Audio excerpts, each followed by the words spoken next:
Is my Twitch show where I play through games and talk about what I think is going on with them. And right now we are maybe in part 2 of Dear Esther. In part 2 of Dear Esther, we just came from the coastline, and we're going to start this next section called the Buoy. Or at least I think it's Buoy in an American accent. Maybe it would be different in another accent. Anyway, here we are in Dear Esther.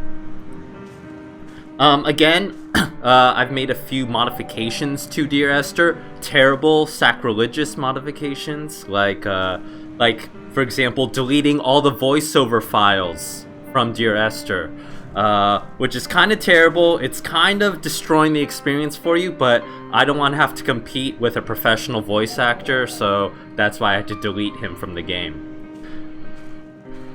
But you know, pretend there's some very poetic narration going on here, and we just came out of this really interesting, cool valley, and now we're coming down to this bay or cove or something. Very beautiful. Look at all the foliage and stuff going on. Let me try to turn on the wireframe to show you all the stuff is going on. We talked about this last time where... Ooh, all the cheats are disabled. Hold on. We talked about this earlier, how the way Dear Esther renders all its stuff is to use what are called sprite imposters for all the foliage. So notice all the grass and stuff are these green squares that turn to face me wherever I go. And that's just how a lot of games do foliage. It's easier that way. Or especially distant trees far off in the distance. You can't tell those trees are always turning to look at you. So that's why we often like using sprite imposters for that. But let me turn off the wireframe again so we can keep going. So I really like this view right here. This is just really beautiful. This is just a really huge, big open vista. We just came through this really narrow canyon and very narrow valley, and now it's opening up finally to us. So we're just seeing this huge landscape stretch in front of us. Really pretty. And what I think is really brilliant about this part is that there's this path here that's clearly marked. And here you can see there's all this wood. Oh, and it's really brilliantly done, actually. I really like how it's kind of occluded and sunken into the sand like that. That's a really nice overlay. We talked about before how Dear Esther, a lot of it relies on the strength of the texture work. Because if you saw the wireframe view before, a lot of it is really low poly in a sense. So a lot of it is relying on just really intense, really great consistent texture work like this. Everything looks like it coheres. Everything looks like it's consistent. It's just beautifully done. And what I like about this path here is that we can walk down this path or boardwalk kind of to the beach. If you've ever been to any kind of beach, a lot of them look like this, you know, with a path winding through all these reeds everywhere. But what's cool is that there's a break in the fence right here. And I feel a lot of players will wander off of the path purposely like this. Because the game is kind of inviting us to a little bit. And that's kind of one of the pleasures of taking a walk somewhere. Kind of just letting yourself wander, not going where you're supposed to go. Just thinking, oh, what's your gut feeling about this? And your gut is telling you, oh, maybe I should go over here. And then when you walk over here, you can actually see there's a separate path right here. Here you can see there's a separate there's a bluish dirt path going over here. And all the reeds are being cleared here as well. So if we walk forward and then there's another fence, we just discovered a second path. And we're like, oh, where do I go here? And then you follow it. And then, I forget what's over here. I think there's a ghost? I don't quite remember. Oh, you can actually see there's a beacon off in the distance. Do you see that little flashing light right there? I really like that aspect about Dear Esther 2, about how there's all these little details that you may or may not catch. And they're like literally just small little details. I actually never noticed that flashing light there before. That's kind of cool. But I believe in the previous mod version, this is where one of the ghost sightings are. Let's see if there's a ghost here. I don't know if there is. Maybe they replaced the ghost with that blinking light. Or maybe they randomize it. Maybe you only see the ghost sometimes. I don't know. But I remember there was like a figure you could see walking. But I guess not. You'll just have to be happy with that little flashing beacon out there. And I guess that's the buoy. That's like the namesake of this whole chapter. And it's a small little incidental detail that a lot of players, I imagine, might not even see or catch. So that's really like great. That's like relying a lot on a player. That's trusting the player to do kind of a lot of work that I personally don't trust the player to do in my own games. So it's kind of cool that they do it in this game. Oh, in the chat, people are telling me to actually go fly out to that buoy. Fortunately, with the magic of cheat codes, we can literally do that. So let's turn on the flying functionality. Oh, I just heard someone talking. What was that? Oh, creepy.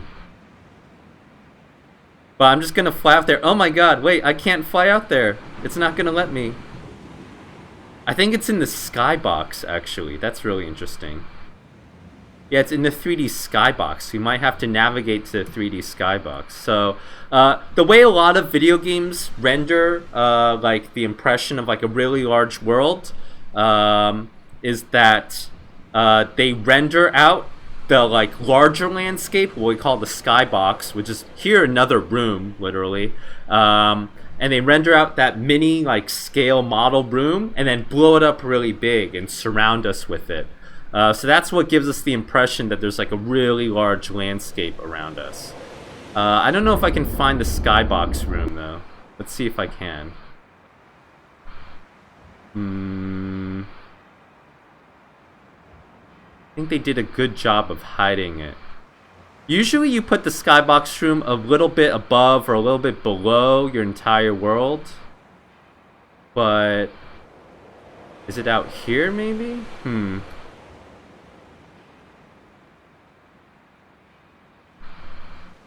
Yeah, I don't know how to find it. Sorry. I guess we can't visit that buoy, I'm afraid. Sorry. I think the closest we can get to is maybe these rocks. And I don't know, looks like a standard buoy. I think that looks like a sprite even. I don't think that's even like a 3D model he built out. Well, sorry, that's the closest we can get to, because I think it culls the rest of it based on the distance. So I don't know if I can find the 3D skybox room here. Sorry. Blame Robert Briscoe. I tried. But let's fly back to where we were. I think we were over here, right? And then when we walk back, we actually don't have to backtrack all the way, right? We actually get to fork between. We can backtrack where we were, or we can descend down to the beach from here.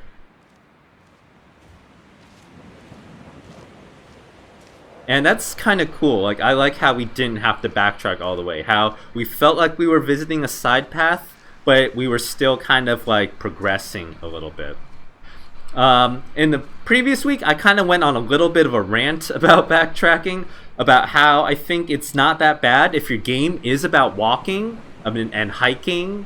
Backtracking is like a very real thing you would have to do in real life. So if a game omitted backtracking entirely and made that totally unnecessary, that's almost kind of dishonest in a sense about what hiking and walking around actually feels like. But now we're just kind of wandering around here. Oh, what am I doing? There's like an invisible wall here. I guess the slope is too steep, so he put like a wall right here. Oh wait, no, there's a fence. Wait, no, oh yeah, it's an actual fence. It's just kind of blending in with the reeds. That's really interesting. But yeah, I like that. Yeah, what we call like a V shape or Y shaped fork over there. We're gonna see that several more times, I believe, throughout this chapter. I think Rob Briscoe and Dan Pinchbeck are very fond of doing that. Let's keep walking through here. Oh, let's look at all this garbage. Oh, this is a crate. No markings on it.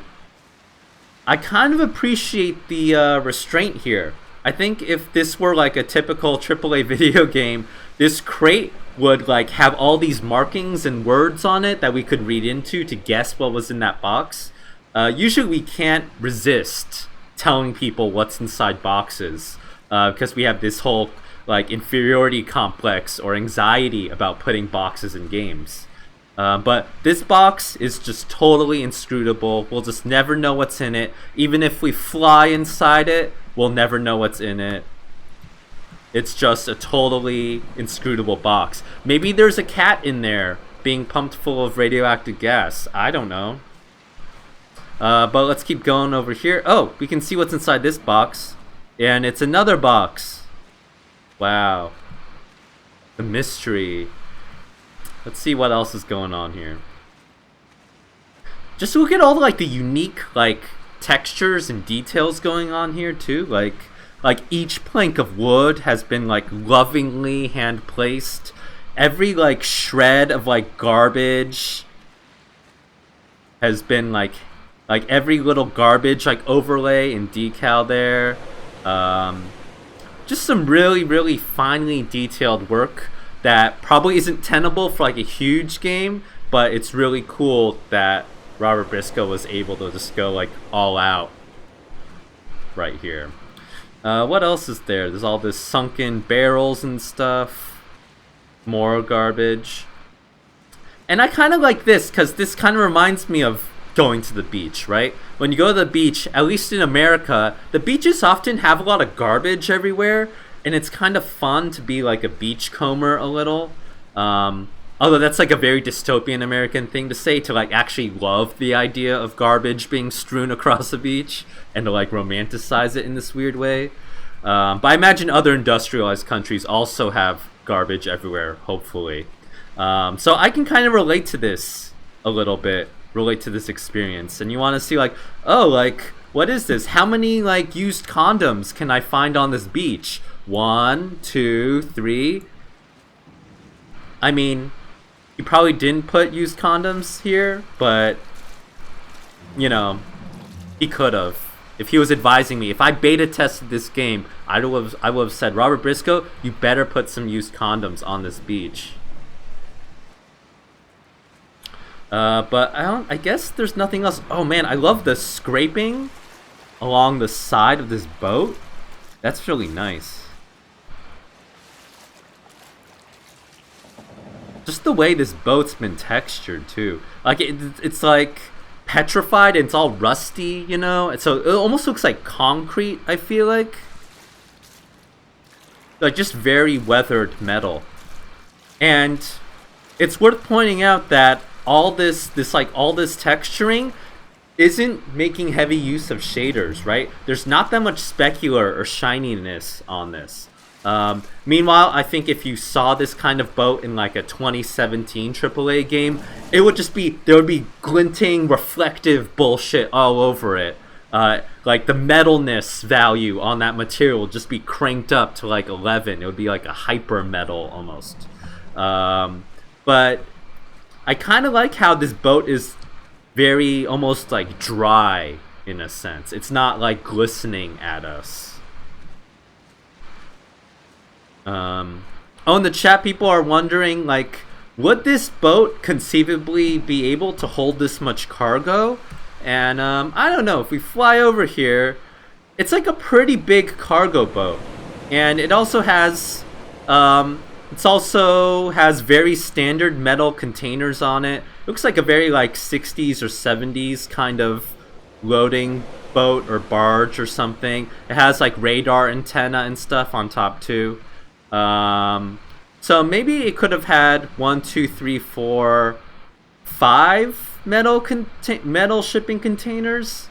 Maybe, I don't know. I feel like maybe you could have fit 4 or 5 if you like stack it in a certain way. Oh wait, no, there's 6 shipping containers, sorry. Or 7? Oh crap, wow. But I do feel like, or 8, here's the 8th one. That should be an achievement, count all the shipping containers.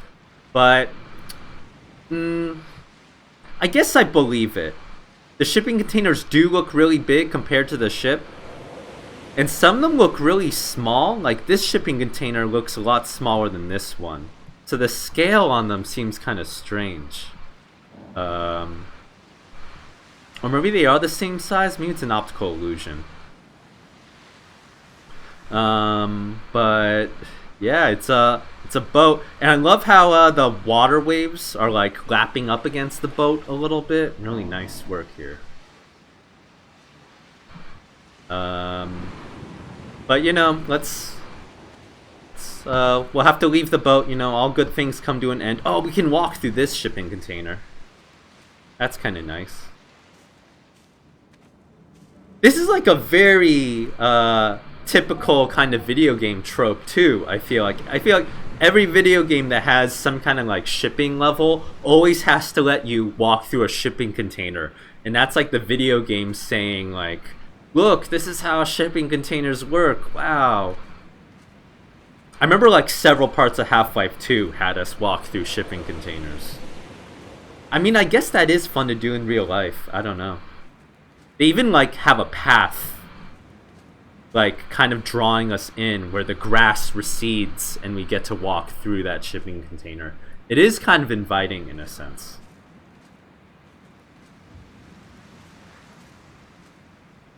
It would be like a pretty good place to have sex on a beach too, because it's like pretty like enclosed here, you know? And it's still like enough space maybe, but there may be like a lot of rats in there. I don't know. Oh shit, what if Dear Esther 2 was like a gay sex like cruising simulator? Like what if this was really just all about finding good places to have sex in?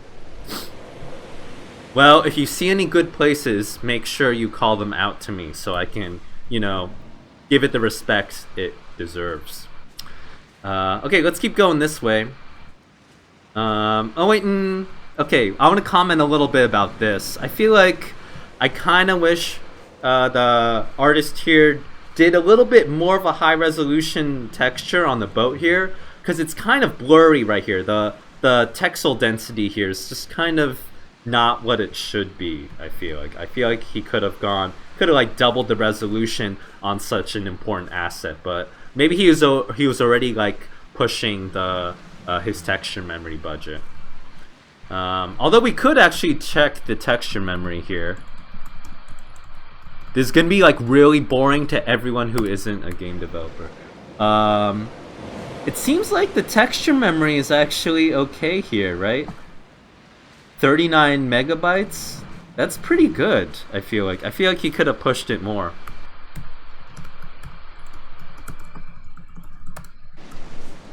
Anyway, let's keep going. I'm gonna walk over here.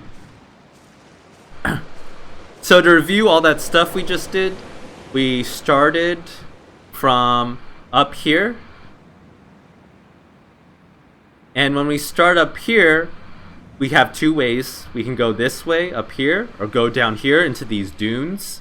And these dunes will probably be good for having sex in too, by the way. Oh, and there's some garbage here. Some like documents. How close can I get to these documents? Warrant of exit. It's an arrest warrant? What is that? I don't even know what that is. Oh, it's actually pretty detailed. I wish he spent some of the texture resolution on this garbage on some of the boat, too. But it looks like some kind of form. I don't know, I'm not familiar. Repossession? Oh, it's like a repo. So someone lost all their property, I guess. Or maybe it's like symbolic? Or maybe it's a metaphor for something? Good thing I flew backwards, otherwise we'll have missed all this garbage to zoom into. And then I kind of swung around here and took that path. when you zoom out from space, the path is like very, very clear. It's like literally a line he drew. But again, I made this point before, when you're down here, the path isn't that clear because there's all this foliage covering up everything. So this is one of those times where if you were working in the level editor, it would look kind of like that, and you'd think, oh, that's way too obvious. Every player will think that's like really like annoying and way too handholdy. But when you actually test in the game with all your effects and vegetation enabled, no, it like looks like about right, like about as much as you'd want to guide the player maybe. Let's keep going over here. Oh man, look at all these rocks. There's like, I can't count how many rocks there are, but I would guess there's like 50 rocks. That's a lot of rocks. Just look at a lot of video games and they usually don't put in that many rocks like that. So I appreciate like the size and scope of those details again. What else is here?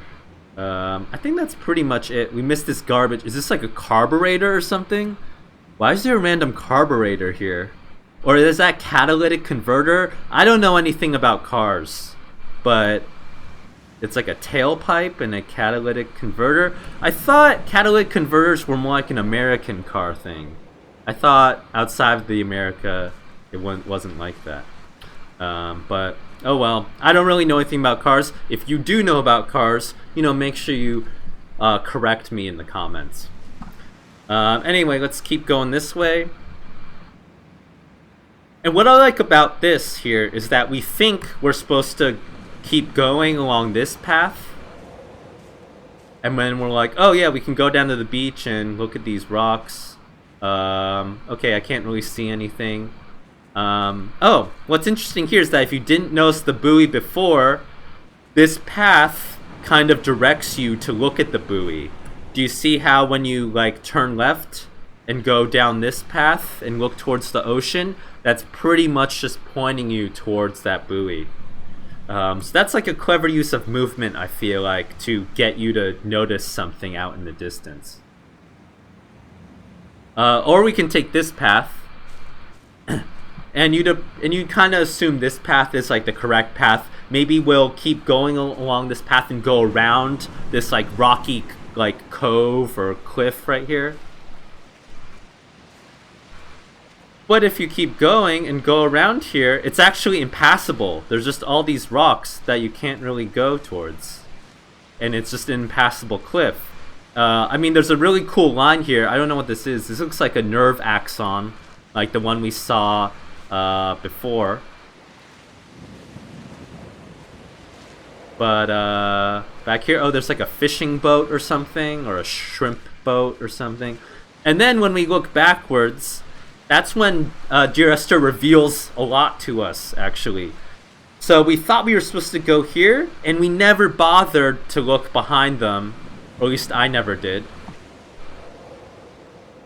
to see the actual path we're supposed to go. Again, this kind of V or like Y shape kind of thing that's going on here, where we go down one bend of this V, but then we have to go backwards the other way.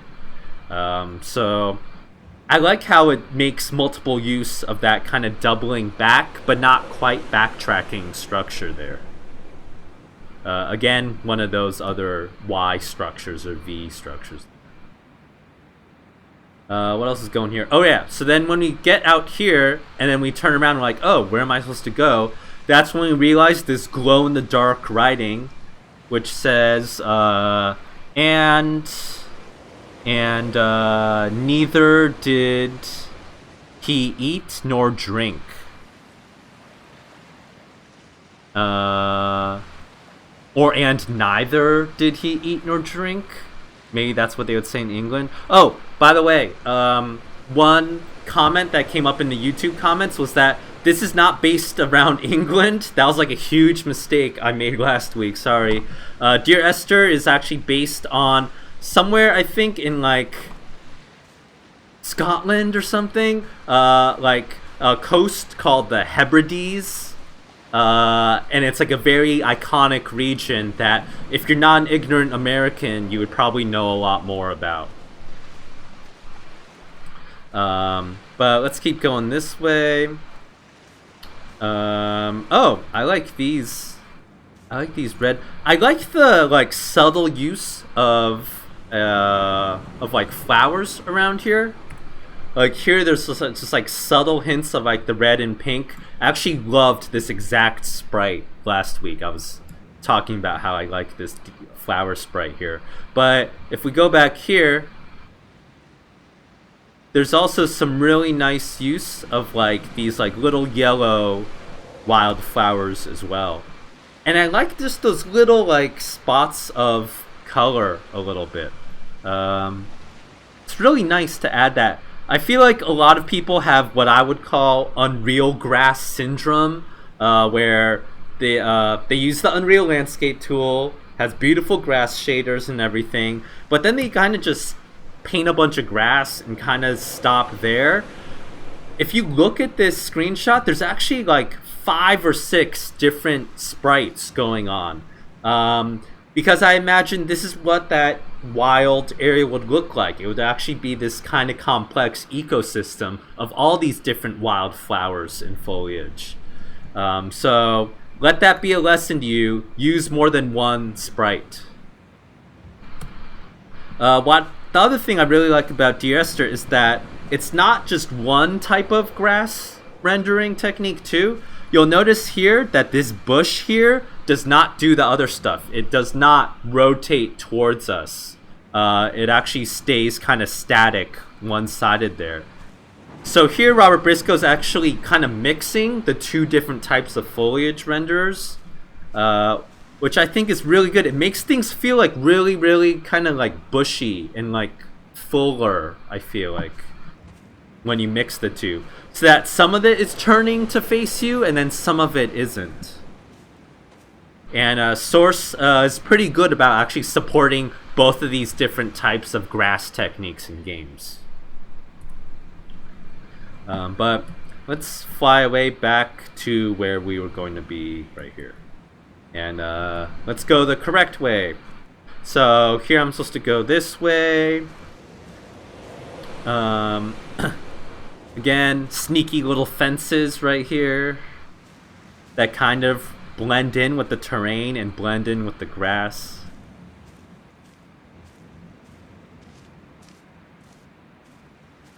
And all these different things are feeding into each other. Oh, and then there's like and then there's like 2 paths here. Actually, there's like a fence that's leading me up there, or I can go down here.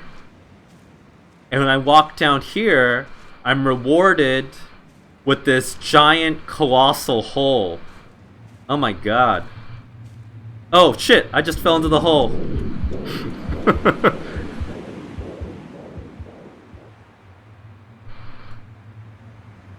Did you know Dear Esther has like instant death traps? I did not know Dear Esther has these instant death traps.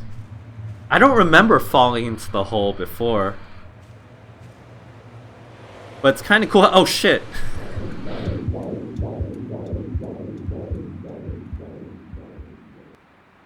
Okay, my bad. I won't fall in the hole again. I'll just, you know, like fly over it a little bit. And this is just, I think, like brilliant. Like, who does this in video games? Who just puts a giant, like, unfathomable hole like in their game world and then doesn't explain anything about it? It's just like this weird hole that like symbolizes the depth of your like consciousness or something. I actually saw some artwork in real life that resembled this. I went to there's a big outdoor sculpture museum in New York State called the Dia Beacon. If you're ever in New York State, you should check it out. And they had this piece in there that's just a giant hole in the ground. Like, you go inside this factory, this old abandoned like factory that they refurbished, and then you walk in, and then there's just this giant hole in the ground in real life. And What's interesting about that one is that they don't let you walk up to the edge, because I guess you would like fall into the hole and like die or something. But they actually have a fence, and in real life, with that hole, you can't see to the bottom. The closest you can get to that hole is like standing like maybe like right here, and you can't actually see the bottom for yourself.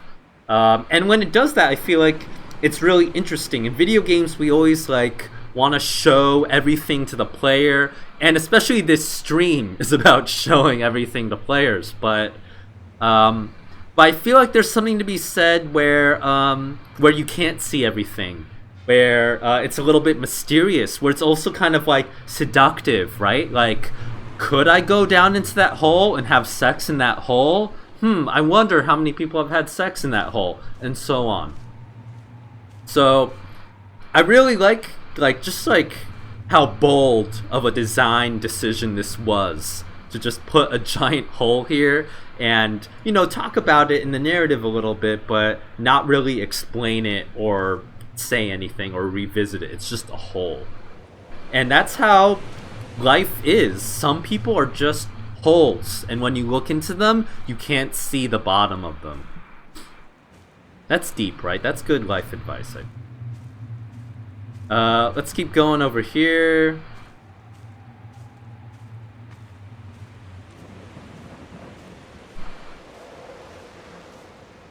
On the chat, people are saying I'm very horny today. Thank you. I'll take that as a compliment. Thank you. Oh, okay, now's the second kind of set piece. So before there was like a boat and a really cool hole, and now there's like a house lit very dramatically against the horizon with that sunset. And it's just almost, it's kind of almost funny how like dramatic that is in a way.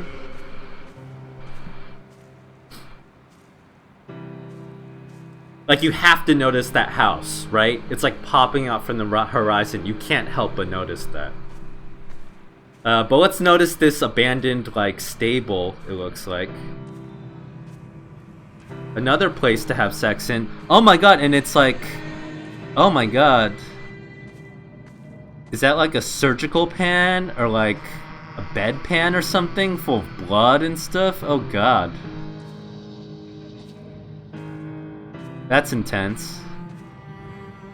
So I guess there's allusions to like a baby or some kind of like birth gone wrong or something. I don't know. And then it's like with a horse, you know, a horse has like, a horse symbolizes, at least in a lot of cultures, especially in like China, I guess, a horse symbolizes like maternity and stuff. So here we are in this stable where there's a rock. That's kind of a weird rock. Why would you put that rock there? Like, where did this rock come from? I would not have put a rock here. I totally disagree with that rock. But, you know, like, very intentional kind of symbols. So, yeah, a lot of, like, symbolic imagery going on in Dear Esther. And I believe it's even randomized per playthrough. I believe some parts of this game, if you walk somewhere here, like, you might not have a bloody bedpan here. Maybe if you play Dear Esther, it might be something else, like a different object. And I think a lot of people don't notice that. I think when I heard about it in a talk, I was actually really surprised that they randomized those specific objects. But we keep going here. Oh, I love all these, like, logs, kind of, like, feeding us and, like, creating that path here. Are they logs? No, it's like a stone wall, I guess. It's not really a log. Or some of it is a wall and some of it is rocks and stuff. It looks kind of odd, though, for a stone wall. I imagine stone walls like much more like craggy, but maybe if you're in like a windswept valley like this, it looks more like that. I think this is one of those cases where gamers or armchair level designer critics like me would argue that it doesn't look realistic, but I bet if you looked up a place like this in real life, stone walls do kind of look like that. What's over here? Oh, I can look over here, the bothy. Oh, that's not a word I use. But good to know. I could use the word. Can I fall down? Oh, I can. Sorry.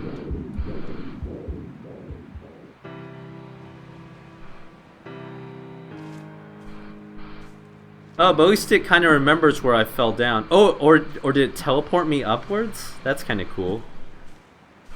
Maybe that would be like a good like speedrunner technique. To like fall off and purposely die so that it teleports you further up ahead. Oh, there's a question about how they do the fog. Which is interesting. Notice if you look down here, the fog in the distance on that coastline is kind of bluish over there.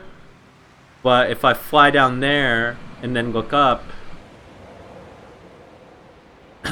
the fog isn't so bluish, it's kind of more reddish, or maybe that's just a glow sprite or something going on. I feel like that's actually like a glow sprite that he's faking a colored fog effect with. But Source also does have like a dynamic fog thing where you can change the fog color based on which direction you're looking. So that's real useful, right? Let's say you're looking up, and when you're looking up, the fog could be a light gray, but when you look down, maybe the distance fog is like black or like a dark gray or something. So in that way, you could have two different fog colors. But that's also kind of an old-fashioned way of doing fog. If you look up Naughty Dog, they did a really great talk about the Uncharted 4 environment art. And how they overhauled their fog system for Uncharted 4. And the fog in that game isn't just a two-color like property lerp thing. It's actually like a cube map or a skybox. And then based on the skybox texture, they recolor the fog based on where you're looking. So that's actually kind of a cooler, much more like, gives you a lot more control over fog as well when it's image-based like that. But what was I talking about? Oh yeah, okay, so I'm walking up this path. I fell down into the bothy or whatever it's called, and now I'm walking up here. And as I walk up here, notice again, Dear Esther is leading my line of sight. I usually walk, when I usually look in the direction I'm walking. So if I'm walking along a certain path, you can usually be assured that players will be looking along that trajectory. And when I look up, then I can see that bright red blinking light. And I'm like, oh, what is that red blinking light? Oh, I have no idea. And that's what's... there's actually a lot of great tweets going around about the new Zelda game, Breath of the Wild, and how there's... really great talk by the Nintendo design team over there about how they designed the landscapes in Breath of the Wild to always put stuff behind hills and mountains to kind of tantalize you as you have to, like, as you go around that mountain or go around that hill, you'll like see what's finally at the foot of that tower. And I imagine at the end of Dear Esther, we'll finally see what's at the foot of that blinking antenna off in the distance. And if you want to check out that talk, I think I did a write-up on my blog, or you can just Google it, and I'm sure it'll come up. But where are we? Oh, we're up here. Notice, oh, good garbage right here. Putting some garbage near the house. I love it. Let's walk around here and explore the house a little bit. Oh, there's like a cool graffiti here. It looks like some kind of like... tentacle thing? I don't really know what that is. I don't know. I mean, since I saw that bloody pan over in the stables, now to me this looks like a weird like uterus or like fetus kind of thing. And it's kind of cool how it all kind of coincides like this. Or maybe it's like a vagina or something. Yeah, maybe these are like fallopian tubes or something. Or maybe it's a flower. Maybe it's a Georgia O'Keeffe painting. Or Georgia O'Keeffe homage. Yeah, to me it's not really clear what this shape is. And again, this is like the hole I was talking about earlier, right? Like, you look into it and you're not really sure what you're looking at. Like the shapes are distinct, but like the meaning of it and what you're supposed to feel are like very ambiguous. So I applaud how Dear Esther is brave enough to be vague and ambiguous. We walk around here. Oh, it's just like a broken up room. Okay, I'll walk over here. Oh, here's like an old box. I think I recognize this box from down at the water, so maybe someone walked down to the ruined shipwreck and picked up a box. And I have wooden planks. Wouldn't be a video game if you did not have wooden planks laying next to this stone cottage. What else is going here? Old paint cans. Walking around here.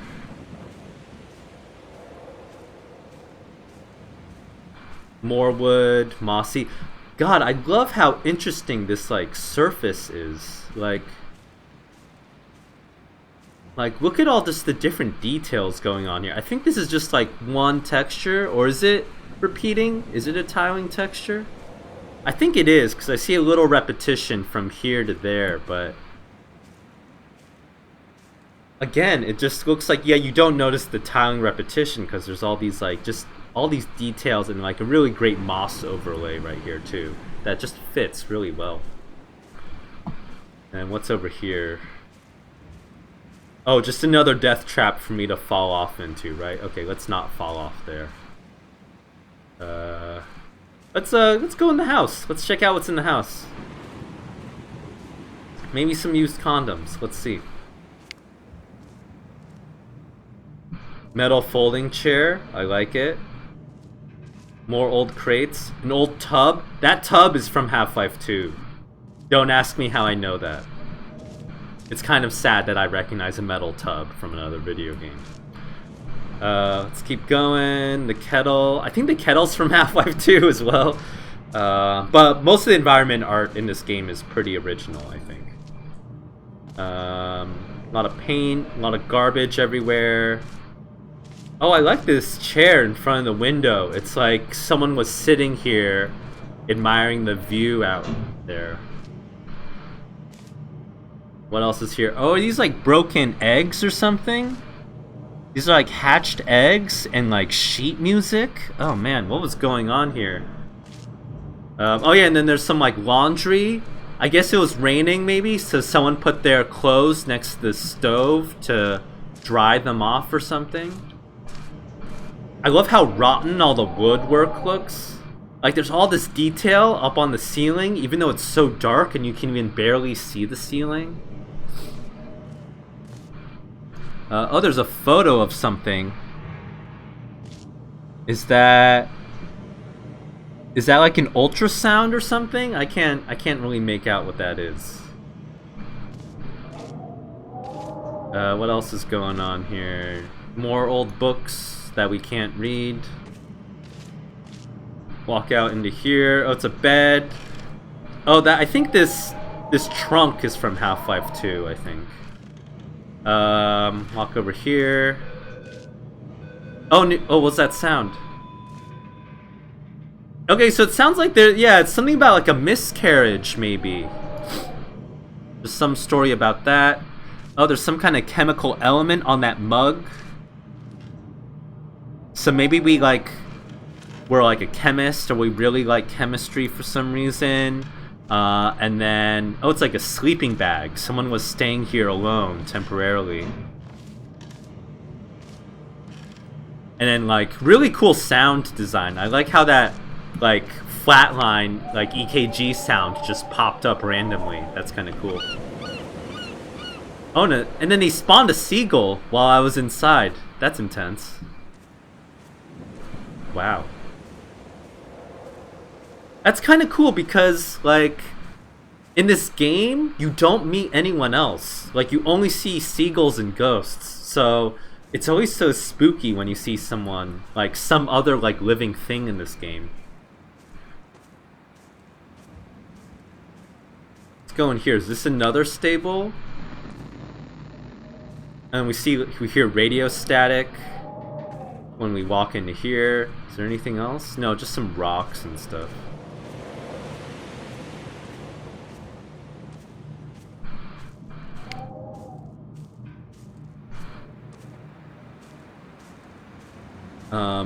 Oh, in the chat, people are wondering how much they recycle from Half-Life 2.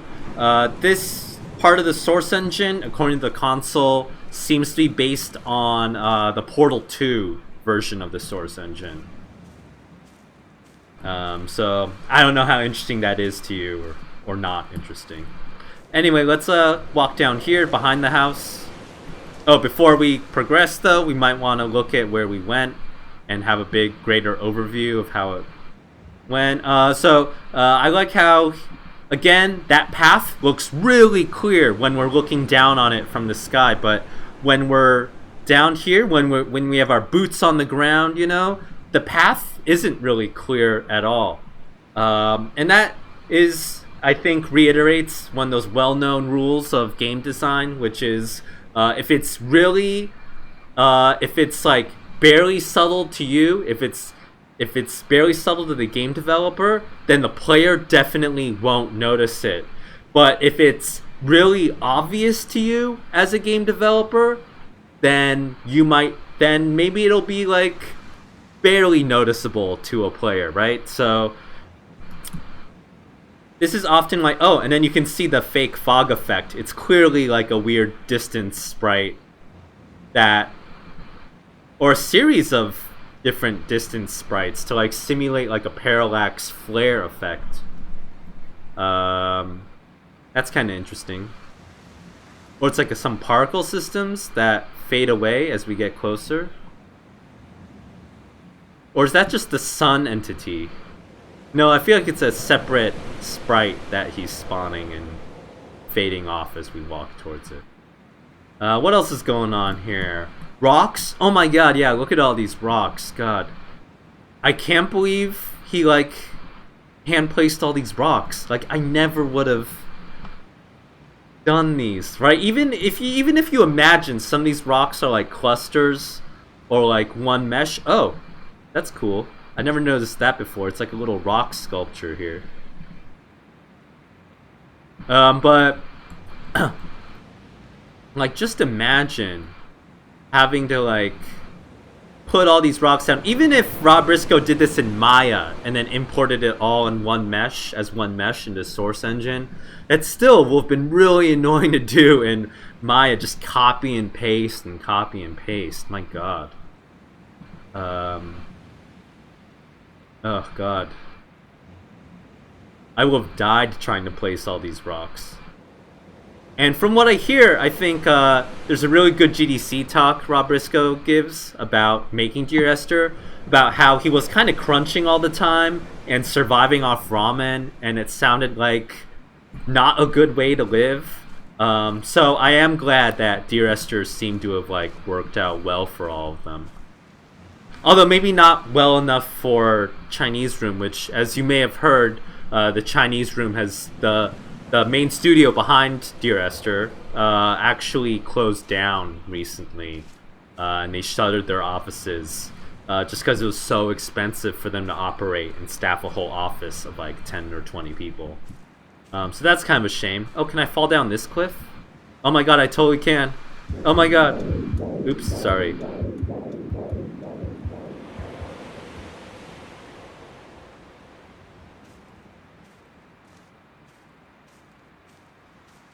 I've been falling to my death a lot today, which I think is interesting because you don't expect that in Dear Esther, right? You don't expect Dear Esther to have all these spots where you can fall to your death. But you totally can.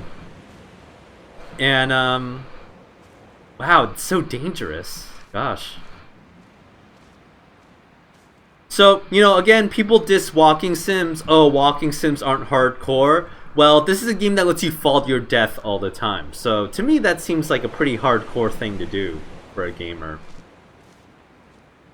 And we have to walk down here. Oh, I love how the path gets so narrow. And the ledge gets so narrow, too. Oh my god. Like, if you get motion sickness or vertigo from video games, Dear Esther would actually be kind of like intense.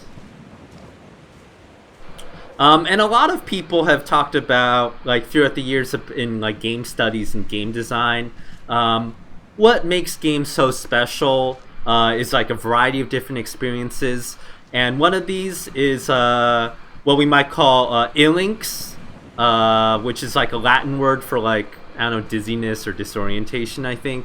And that was popularized by a theorist named Robert Kaiwa, Roger Kaiwa, and Kaiwa talks about how, like, it's fun to be dizzy a little bit. It's fun to get vertigo within reason. It's fun in this game to look over the edge of a ledge and think, oh my god, if I fall down there, I'm gonna die. That's really creepy. And I think that's why people find VR a little bit promising, like including me. If you haven't tried VR before, you look over a ledge. Imagine Dear Esther in VR. You'd look over a ledge and think, oh my god, and you, like, your stomach actually does lurch a little bit too. Let's walk over here. Can we walk over here? What's over here? This is like a secret path, actually. Like, this is not marked at all. Like, again, it's that kind of doubling back, spiraling, like Y-shaped or V-shaped critical path that we've been encountering throughout this game, but with a twist, where there's actually a secret path between these rocks and these bushes. So that's pretty interesting. And then we can walk down to the water and enjoy the water.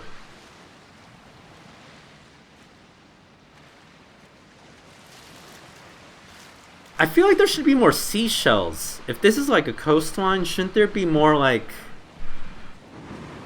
sea life or something? I don't know. I guess there's like a discarded traffic cone. I guess that's like a shellfish or something, or is it just up in this, like, part of the world in the Hebrides in the Scottish Isles? Maybe there aren't, like, seashells or anything.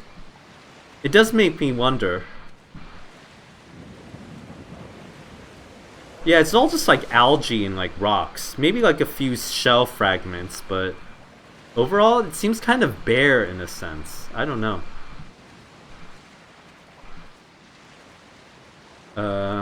Where was I? Okay, well, we came down here and looked at the traffic cone, and I guess that's enough excitement. That was the whole purpose of walking down here. So I guess we'll walk back up now. Sometimes life is disappointing, I guess. Oh, can I walk back this way? No. Okay, I'll walk back this way.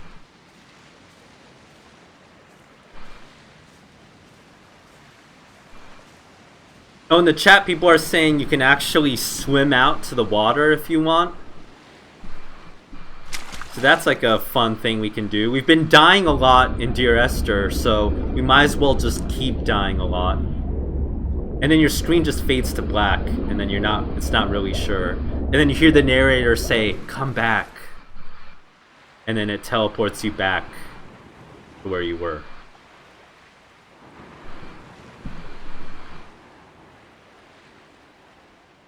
I mean, if we read Dear Esther this way, it's actually really grim. This is a game where this guy has basically penned like a suicide letter, and he's just committing suicide constantly all the time. Just pretty sad, actually. Or at least in my hands, this game is about dying all the time. But unintentionally. I guess it's not suicide in that sense. And then walk over here. Ooh, I really like this transition. I like how the transition here is like pretty hard too.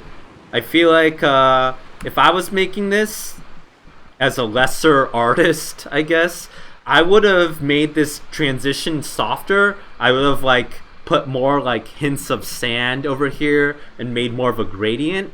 But I like how the transition is pretty hard. That's probably more realistic. That's probably how sand actually operates in this part of the world. And then we walk over here. Oh man, I love how he sculpted these rocks. I'm gonna turn on wireframe for a second just so we can check out these rocks. Man. Oh, it's actually pretty low poly though, right? Huh, that's interesting. I thought he like had sculpted a lot more detail in here. I mean, he sculpts this like, you know, like ribbed pattern to the rocks. You know, you can notice that there's these vertical ridges kind of going on. But if you asked me to like imagine what the topology of this would have been, I would have assumed there's a lot more polygons going on. I think that's just down to his really nice foliage placement and really good sense of shading. Yeah, it's actually pretty low poly, huh? Wow. Nice. Oh yes, and there's also like probably a normal map at work here. But still, just like really good work. I don't know. And really controlled use of specular, right? Any 2017 game, this rock face would be like glistening, would be like super shiny. But here it's just super dry and craggy and not specular at all. More of this water. Now we're down by the bay. Oh, I actually really like this. I like how this is like the sunken hull of like another ship. And then here's like a mast. But it also kind of looks like a crucifix or something. So there's also maybe some like nice like symbolism going on here that you might like.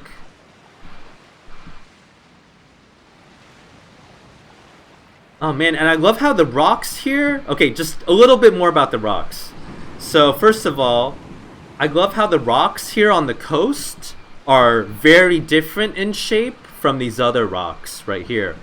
These like water rocks are just like a lot more like craggy and sharp and angular. And I really like how they're so different than these other rocks. Like if you had just asked me to decorate this coastline, I will have been like, yeah, make one rock and reuse that rock everywhere. But here, I feel like he's actually paid attention to different rocks. Oh, and they're all the exact same rock. Notice how those two rocks are exactly the same. These three rocks are exactly the same. It's just rotated a little bit. So that saves a lot of texture memory and a lot of work on the part of the artist. But when you're down here, just walking around, you're not going to say, oh, those rocks are exact clones of each other. This is ruining my immersion. No, you don't go like that because you're not a jerk. Or I might do that because I'm a jerk. But for the most part, normal people will just go like, yeah, those are rocks. I'm going to move on and look over here.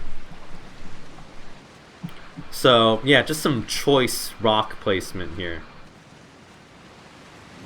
Walk over here. Oh, and again, we're kind of offered two paths. We could walk all the way over here to see what's at the roof. To see how, what's at the foot? The opposite of a roof. The foot of this, like, ravine thing right here. Maybe if we're lucky, there'll be, like, a traffic cone there. Let's see. Gonna walk over here. Oh, it's so dark. Oh, I love how spooky this is, too. And you just hear all this wind howling around you. And when we walk all the way over here, there is... nothing. Nothing. Oh, wait, no, there's a suitcase. Oh. Oh my god, we've been rewarded with content. Oh, but it's just like clothes or something?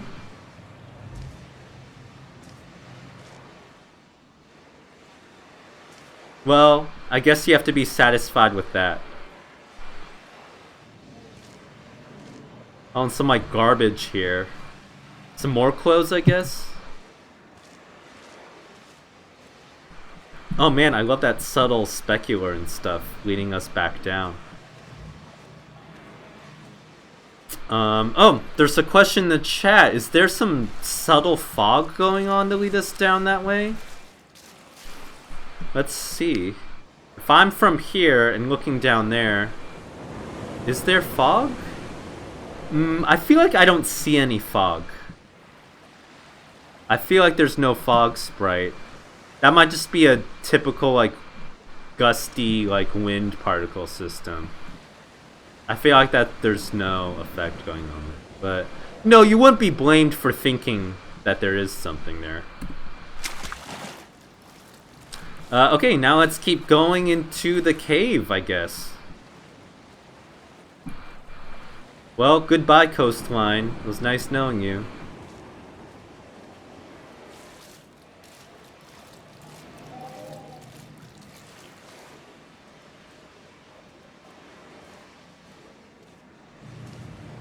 Oh man, okay, there's a...